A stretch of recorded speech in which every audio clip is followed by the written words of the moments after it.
Some Metro Council members are pushing back against the state's total abortion ban.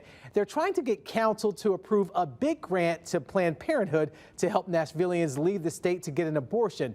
But as WSMV's Courtney Allen explains, they still haven't nailed down the source of funding. We sat down with one of the bill's co-sponsors Monday who says this issue hits home for her.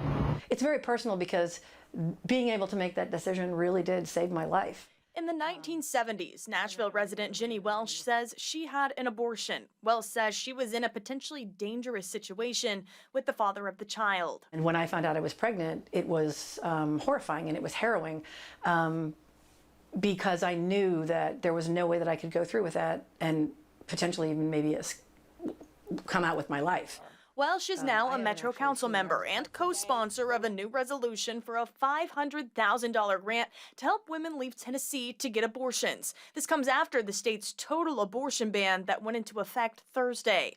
As someone who has had an abortion, I know how important it is to be able to make that choice for yourself. Welsh says it would be done through a memorandum of understanding with a community partner like Planned Parenthood.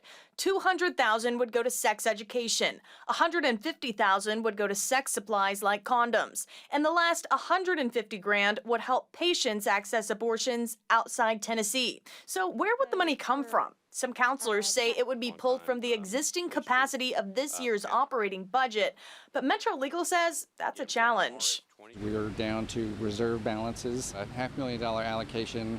Metro operates a pretty tight ship, so even an extra penny can be difficult to find. We have positions that have been funded but are not yet filled, things like that. We're just looking for places where the money is sitting there and not yet being used, and we can take a little bit from here and a little bit from there and put it together and not have a bad impact and be able to replace that funding in the next budget cycle. Welsh says if passed by Metro Council, this would likely be a one-time grant, since Welsh believes it's possible state legislators could introduce legislation at their next session in January to make something like this illegal. There's legislation being introduced all around the country about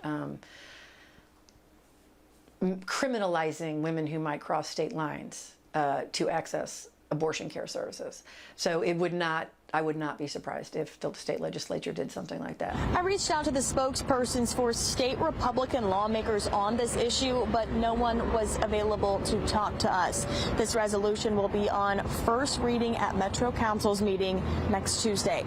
Courtney Allen, WSMV 4.